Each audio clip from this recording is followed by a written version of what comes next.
Pinupuri ka namin, O Diyos, Ama, Anak, at Espiritu Santo. Salamat, Ama, na ibinigay mo sa amin si Jesus na iyong anak, na namatay para sa aming kasalanan, iyong muling binuhay, iniakyat at iniluklok sa iyong kanan sa langit. Salamat na ibinigay mo sa amin ang iyong banal na Espiritu at sa pamamagitan niya ay ibinuhos mo ang iyong pag-ibig sa aming puso.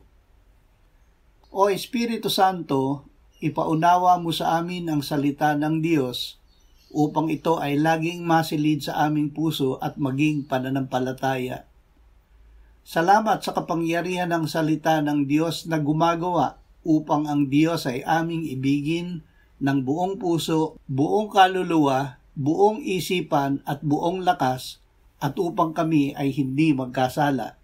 Amen.